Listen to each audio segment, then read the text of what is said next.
Hi everyone, welcome to के words only. I hope आपने जो लास्ट के मैंने वीडियोस अपलोड किए हैं देखे होंगे, नोट्स प्रिपेयर कर लिए होंगे और एल्डोल रिएक्शन भी मैंने कल अपलोड किया था, आप लोगों ने उसको देख लिया होगा। वो देखने के बाद ही ये क्वेश्चन आप करोगे तो इफ़ेक्टिव लगेगा, क्योंकि वो रिएक्शन पढ़े हो थोड़ा और डीप अंडरस्टैंडिंग हो जाएगी ये क्वेश्चन आप सॉल्व कर लोगे तो। इसीलिए मैं क्वेश्चंस भी करा रही हूँ, नहीं तो बस ऐसे नेम रिएक्शंस के वीडियोस अपलोड कर देती, उतना ही में ही हो जाता। पर स्टिल मैं सोच रही हूँ कि और आपकी अंडरस्टैंडिंग जो है हर रिएक्शन के लिए अच्छी हो जाए और डीप में समझ लो, इस वजह से कुछ क्वेश्चंस भी करा दे रही हूँ। क्योंकि एग्ज़ाम में क्वेश्चंस जो आते हैं ना, ऐसे नहीं आएंगे कि एल्डोल रिएक्शन क्या होता है डिफ़ाइन करना है, या फिर वो क्या कहते हैं पर्किन रिएक्शन क्या होता है डिफ़ाइन करना है, ऐसे नहीं आता। वो क्वेश्चन फ्रेम करेगा पूरे कॉन्सेप्ट से, उस रिएक्शन के पीछे जो भी कॉन्सेप्ट लग सकता है सब लगा के वो क्वेश्चन पूछ सकता है। इसीलिए कुछ कॉन्सेप्ट को मैं यहाँ पे डिस्कस कर लेती हूँ। चलिए आते हैं क्वेश्चन नंबर 1 पे। पहला क्वेश्चन पढ़िए, in an aldol condensation the initial step involve. तो अगर आपने वीडियोस देखे होंगे एल्डोल कंडेंसेशन का क्या होता है, तो फर्स्ट स्टेप में क्या होता है आपको पता होगा। चलिए ऑप्शन नंबर 1 पढ़िए, nucleophilic attack of carbonyl oxygen on another carbonyl carbon. नहीं, ये तो सेकेंड स्टेप होता है ना। फर्स्ट स्टेप में क्या होता है, अल्फा हाइड्रोजन एब्स्ट्रैक्ट होता है बेस के प्रेजेंस में। तो देखिए बी वाला ऑप्शन पढ़िए, abstraction of an alpha hydrogen by a base to form an enolate ion. Yes, option number B is correct. यहाँ पे सी वाला ऑप्शन पढ़िए, electrophilic substitution on aromatic ring. No, electrophilic कहाँ सब्स्टिट्यूशन होता है first वाले step में, ये तो बाद में होता है ना, जब अल्फा हाइड्रोजन निकल के इनोलेट फॉर्मेशन हो जाता है। तो क्वेश्चन में क्या पूछा है, इनिशियल स्टेप। इनिशियल स्टेप में बस अल्फा हाइड्रोजन ही रिमूव होता है। अब पूछ रहा है, अब ऑप्शन नंबर डी में दिया oxidation of aldehyde to carboxylic acid. ऐसा तो कभी नहीं देखे हम लोग, रिएक्शन पूरा पढ़े हैं। तो क्वेश्चन नंबर 1 का B option will be correct. ठीक, अब आइए क्वेश्चन नंबर 2, रीड करिए एक बार, खुद से करने की कोशिश करिए। क्या दिया है question number 2, which of the following compound is least likely to undergoes aldol condensation. Aldol condensation कौन सा रिएक्शन, कौन सा कंपाउंड नहीं देगा ये इसमें से। ठीक, तो देखिए क्वेश्चन नंबर 2 का जो ए वाला ऑप्शन है उसमें दिया है एसिटल्डिहाइड। तो ऐसे क्वेश्चन करने के लिए आपको फार्मूला, मॉलिक्यूलर फार्मूला पता होना चाहिए कंपाउंड्स का। मैं यहाँ पे बना देती हूँ, एसिटल्डिहाइड का क्या होता है मॉलिक्यूलर फार्मूला, तभी तो आप पता कर पाओगे उसके पास अल्फा हाइड्रोजन है कि नहीं है। ठीक, तो एसिटल्डिहाइड का क्या होता है molecular formula, CH3 C double bond O और फिर H। तो अल्फा पोजीशन पे तो है ये हाइड्रोजन, तो ये वाला क्या करेगा, देगा। इसमें क्वेश्चन में पूछा है least likely to undergoes aldol condensation, जिसके पास अल्फा हाइड्रोजन नहीं होगा वही वाला करेक्ट आंसर हो जाएगा। ठीक, अब देखिए बी वाले ऑप्शन में क्या दिया है, बेंजल्डिहाइड। तो बेंजल्डिहाइड का स्ट्रक्चर क्या होता है, COH। ठीक, ये हो गया बेंजल्डिहाइड, तो ये है अल्फा पोजीशन। ठीक, इस वाले कार्बन के पास चार बॉन्ड बन चुके हैं ऑलरेडी, कोई हाइड्रोजन प्रेजेंट नहीं है, तो यहाँ पे भी अल्फा हाइड्रोजन नहीं है, तो ये नहीं देगा। तो क्वेश्चन नंबर 2 का ऑप्शन बी भी इनकरेक्ट हो गया। ठीक, अब एसीटोन में देखते हैं, सॉरी इसमें देखिए लीस्ट लाइकली टू अंडरगोज पूछा है। देखिए यही होता है आंसर, क्वेश्चन को बहुत ध्यान से पढ़ना है। यहाँ पे बोला least likely to undergoes aldol condensation, तो जिसके पास अल्फा हाइड्रोजन नहीं है वही करेक्ट आंसर होगा। ऑप्शन नंबर बी में क्या था, बेंजल्डिहाइड के पास अल्फा हाइड्रोजन नहीं था, इसलिए बी करेक्ट हो गया। बाकी सब में भी देख लीजिए, एसीटोन, एसीटोन का क्या होता है स्ट्रक्चरल फार्मूला, ये देखिए CH3 C double bond O CH3।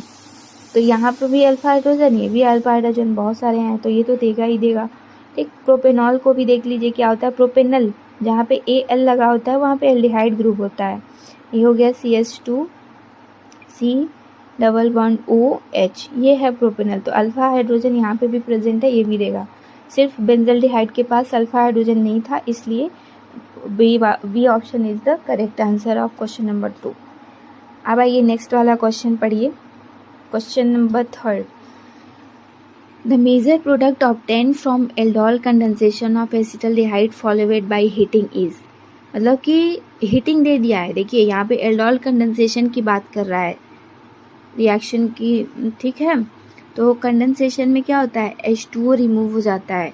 तो यहाँ पे फर्स्ट वाले ऑप्शन में ही दे दिया है 3 हाइड्रोक्सी ब्यूटेन, तो हाइड्रोक्सी में OH तो होगा ही, तो ये ऑप्शन मेरा होगा करेक्ट, इनकरेक्ट हो जाएगा। हीटिंग के कंडीशन में OH नहीं रहता ना, H2O रिमूव हो जाता है, तो ये हमारा गलत हो जाएगा आंसर।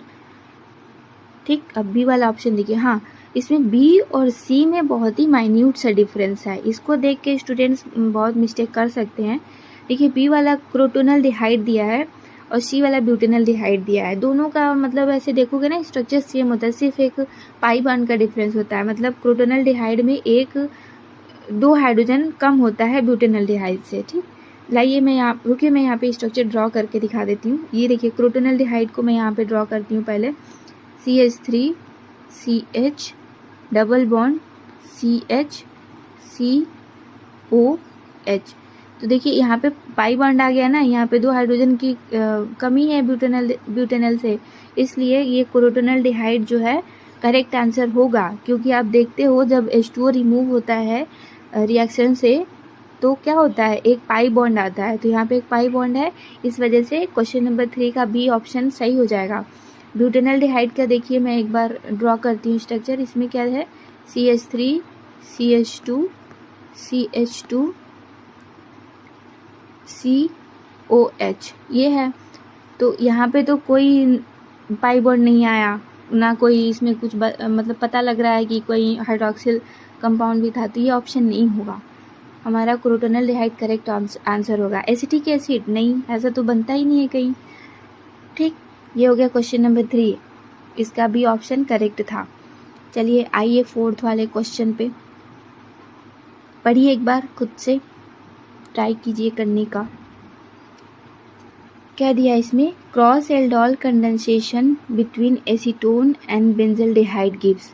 मतलब एसीटोन और बेंजल्डिहाइड 2 डिफरेंट टाइप के कंपाउंड्स हैं। तो आपने क्रॉस एल्डोल रिएक्शन का डेफिनेशन देखा था ना, उसमें क्या होता है, 2 डिफरेंट टाइप के कंपाउंड्स होते हैं। तो आप देखिए इतने मतलब ऐसे टाइप के क्वेश्चंस करने के लिए एक बार ऐसे ध्यान से पढ़ो कि प्रोडक्ट बनता क्या था एल्डोल कंडेंसेशन में। हम लोगों ने बार बार देखा था alpha beta unsaturated ketone as a major product बन रहा था, या फिर अल्फा बीटा हाइड्रोक्सिल कंपाउंड बन रहा था। ठीक, कहीं ऐसा तो नहीं बन रहा था ना, एक प्रोडक्ट बस नहीं बन रहा था। कहीं पे आपने देखा था, नहीं, उसमें एक बाई प्रोडक्ट H2O हमेशा रिमूव हो रहा था। तो ये ऑप्शन गलत हो जाएगा, ए इज इनकरेक्ट। बी ऑप्शन इसमें दे रहा है नो रिएक्शन, कैसे पॉसिबल है, एसीटोन के पास तो ऑलरेडी एक अल्फा हाइड्रोजन होता है। अभी हमने एसीटोन का स्ट्रक्चरल फार्मूला ड्रॉ किया था, उसमें आपने देखा था एक अल्फा हाइड्रोजन प्रेजेंट होता है एसीटोन में, बेंजल्डिहाइड में नहीं होता है अल्फा हाइड्रोजन। तो ये क्या करेगा, एज ए इलेक्ट्रोफाइल ट्रीट करेगा रिएक्शन में। कैसे होता है ये रिएक्शन, रुकिए मैं दिखा देती हूँ। मान लीजिए ये एसीटोन यहाँ पे ड्रॉ करूँ मैं, C double bond O, sorry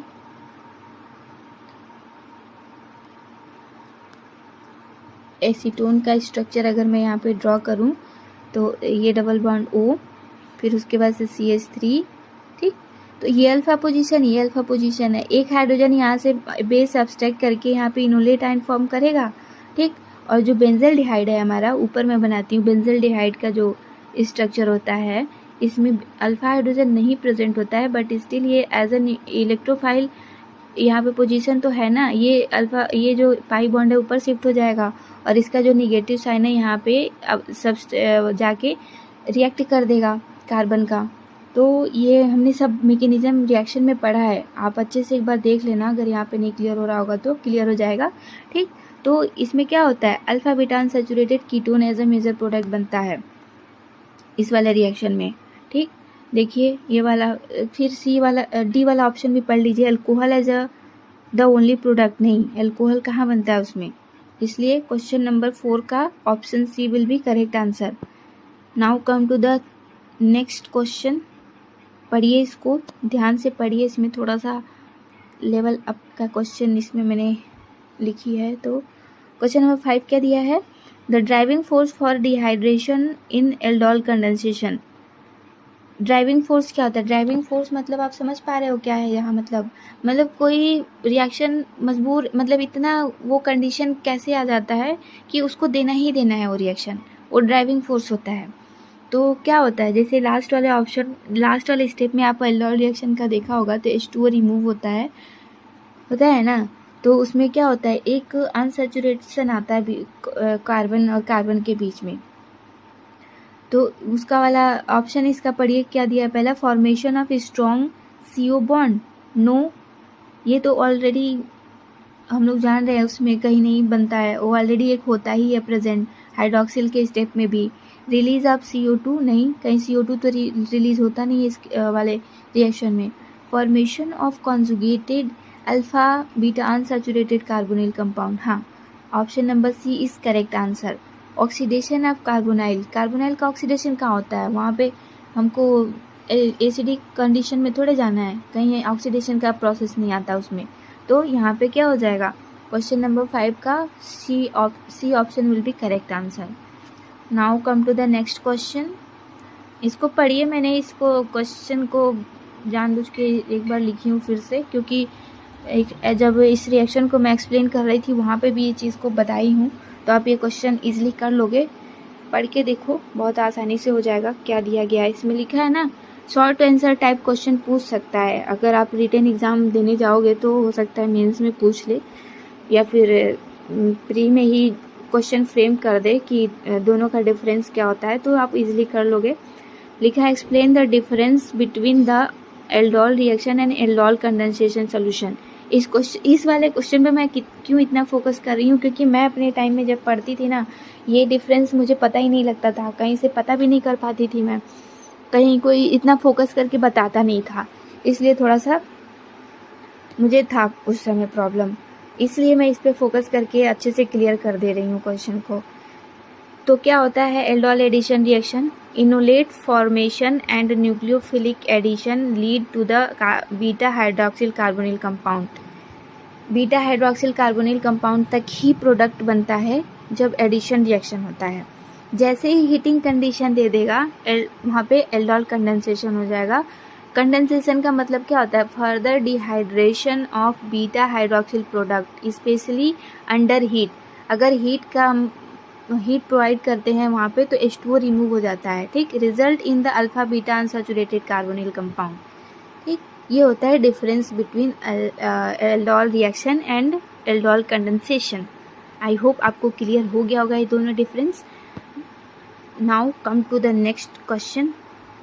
मैंने ये क्वेश्चन नंबर इरेज कर दिया है क्योंकि थोड़ा सा अरेंज नहीं था, इसको कंसिडर कर लीजिए। क्वेश्चन नंबर क्या है, ये 7 है। क्वेश्चन नंबर 7 मैं यहाँ पे लिख देती हूँ।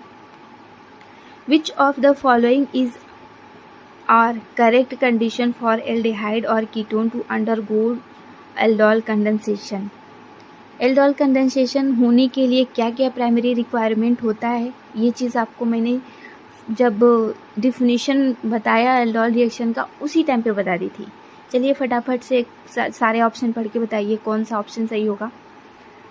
ऑप्शन नंबर 1 क्या दिया है? Presence of at least alpha hydrogen. हाँ, ये तो होता ही है, एक अल्फा हाइड्रोजन होगा तभी जाके एल्डोल रिएक्शन पॉसिबल है, ठीक।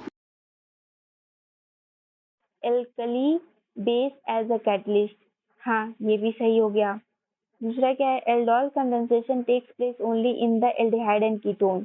एल्डोल कंडेंसेशन जो होता है एल्डिहाइड और कीटोन में ही होता है, ये भी ऑप्शन करेक्ट है।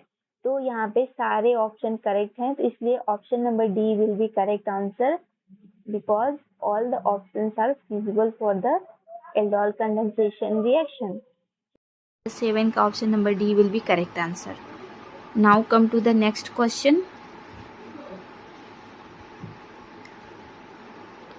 This is the question number 8. Read the question. Aldol condensation will not be observed in which of the compound? कौन से कंपाउंड में एल्डोल कंडेंसेशन नहीं एब्जॉर्ब होगा? ये भी आपको अच्छे से अभी से तुरंत आ जाना चाहिए, क्योंकि बहुत बार मैंने इसको डिस्कस कर दिया है इस वाले वीडियो में भी, और जब मैं एल्डोल रिएक्शन डिस्कस की थी उस टाइम पे भी। देखो, अल्फ़ा हाइड्रोजन प्रेजेंट नहीं होगा तो वहाँ पे एल्डोल रिएक्शन नहीं होगा। तो आप इसमें अच्छे से देखो, क्लोरल दिया है। क्लोरल का क्या होता है मॉलिक्यूलर फार्मूला? इसको हम लोग ट्राइक्लोरो एसिटल्डिहाइड भी बोल सकते हैं। तो क्लोरल का मैं स्ट्रक्चर यहाँ पे ड्रा करती हूँ। क्या होता है, पहले देखिए क्लोरल का स्ट्रक्चरल फार्मूला क्या होता है। एल्डिहाइड ग्रुप लगा होता है C, और Cl3 होता है। तीन क्या होते हैं, Cl ही लगे होते हैं, कोई हाइड्रोजन तो यहाँ ही नहीं अल्फा पोजीशन पे। इस वजह से क्या होगा, option A is correct answer, क्योंकि यहाँ पे पूछा है नॉट, कौन सा नहीं अब्जॉर्ब होगा एल्डोल रिएक्शन। तो इस वाले क्लोरल कंपाउंड के साथ aldol reaction will not be possible. पर स्टिल आपको सारे ऑप्शन एक बार रीड करने हैं। देखिए ऑप्शन नंबर सेकंड क्या दिया है, फिनाइल एसिटल्डिहाइड। फिनाइल एसिटल्डिहाइड का क्या होता है स्ट्रक्चर, ड्रा करके दिखाती हूँ, देखिएगा उसमें भी अल्फा हाइड्रोजन प्रेजेंट होता है।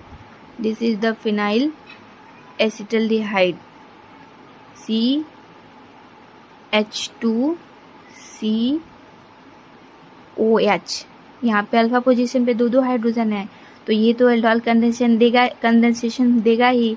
हेक्सेनल में क्या होता है, इसको भी देख लीजिए। हेक्सेनल में कितने होते हैं, 6 कार्बन होंगे। 6 वाले कार्बन से एक ऑक्सीजन लगा होगा, एक यहाँ पे H लगा होगा। तो यहाँ पे क्या हो गया, एक अल्फा हाइड्रोजन प्रेजेंट है। इस वजह से ये भी क्या करेगा, एल्डोल रिएक्शन देगा। इथेनॉल का भी स्ट्रक्चर आप ड्रॉ कर सकते हो। क्या होता है इथेनॉल का स्ट्रक्चर, CH3COH। तो ये भी अल्फा पोजीशन पे हाइड्रोजन है, तो ये भी देगा। तो क्वेश्चन में पूछा है नॉट, कौन सा नहीं देगा, तो chloral will be not feasible for the aldol condensation reaction. Now come to the next question. This will be the last question. Read करिए, क्वेश्चन को करने की ट्राई करिए, देखिए क्या पूछा है इसमें। Which of the following statement about the aldol condensation is correct? कौन सा aldol condensation के लिए करेक्ट होगा, ठीक। It occur only with ketone and not with aldehyde। नहीं भाई, दोनों होता है, दोनों हम तो लेके चलते हैं ना। अगर कीटोन लिए हैं तो वहाँ पे क्या करेगा, वो इनोलेट फॉर्म करेगा, और एल्डिहाइड दिया है तो एज ए इलेक्ट्रोफाइल वर्क कर सकता है। इसलिए ऐसा नहीं कह सकते कि एल्डिहाइड के साथ नहीं देगा ये वाला aldol reaction. Option number B पढ़िए। It involve enolate ion formation followed by nucleophilic attack on another carbonyl compound. हाँ, ये वाला तो ऑप्शन सही है ना, क्योंकि पहले वाला कार्बोनिल कंपाउंड जो होता है उससे हम लोग इनोलेट का फॉर्मेशन करते हैं, और दूसरा वाला जो कंपाउंड होता है वहाँ पे इलेक्ट्रोफिलिक सेंटर प्रेजेंट होता है, इसलिए वो न्यूक्लियोफिलिक अटैक फिजिबल होता है वहाँ पे। इसलिए option B will be correct. Now read करिए ये सी वाला option. The product of aldol condensation is always aromatic. नहीं, ये ज़रूरी नहीं है, क्योंकि अभी हमने क्वेश्चन नंबर 3 या फिर 4 में ये डिस्कस किया था, जहाँ पे कौन सा वाला प्रोडक्ट बन रहा था, शायद क्रोटोनल डिहाइड था। हाँ, क्रोटोनल उसमें सही था, उसमें कहाँ था एरोमेटिक कंपाउंड, नहीं था ना, फिर भी बन रहा था। इसलिए ऑप्शन नंबर सी इनकरेक्ट हो जाएगा। और ऑप्शन नंबर डी क्या दिया है, पढ़िए एक बार। इट कैन नॉट, ये शायद अंदर हो गया है, एक सेकेंड रुक जाइए। हाँ, it can not occur under basic condition. ये बेसिक कंडीशन में नहीं ऑकर होता है, ये बोल रहा है। भाई क्यों नहीं, वो तो बेसिक कंडीशन तो चाहिए ही होता है ना आगे प्रोसीड कराने के लिए एल्डोल रिएक्शन। तो ये भी इनकरेक्ट हो जाएगा। तो क्वेश्चन नंबर लास्ट, ये जो 9th क्वेश्चन है, इसका जो ऑप्शन नंबर बी है वही करेक्ट हो जाएगा। सो ये रहा सारा क्वेश्चन, जितना फ्रेम कर सकती थी मैं की हूँ एल्डोल कंडेंसेशन के लिए। तब तक आप ये सारा क्वेश्चंस करिए, अच्छे से समझिए। मिलते हैं नेक्स्ट वाले वीडियो में नेक्स्ट नेम रिएक्शन के साथ। जितने भी एलटी के सिलेबस में नेम रिएक्शन दिया है वो पूरा चैप्टर मैं करवाऊंगी इस वाले सेशन में। तो अगर आपको लगता है कि हाँ देख के पढ़ लेना चाहिए, तो आप इसे पढ़ के अपना नोट्स खुद का एक बना लो और रिवाइज कर लो। इतने से बाहर नहीं जाएगा, हमें नहीं लगता है कि इससे बाहर कुछ क्वेश्चन आएंगे। क्वेश्चन की भी प्रैक्टिस कर लेना, सारे PYQs लगा लेना अगर जहाँ पे आपको मिलता है। जितना हो सकता है मैं तो करा दे रही हूँ, बट स्टिल आपको लगता है कहीं पे और क्वेश्चन करने की ज़रूरत है तो कर लेना, ठीक। मिलते हैं नेक्स्ट वाले वीडियो में, तब तक के लिए पढ़ते रहिए, प्रिपरेशन करते रहिए। Happy learning.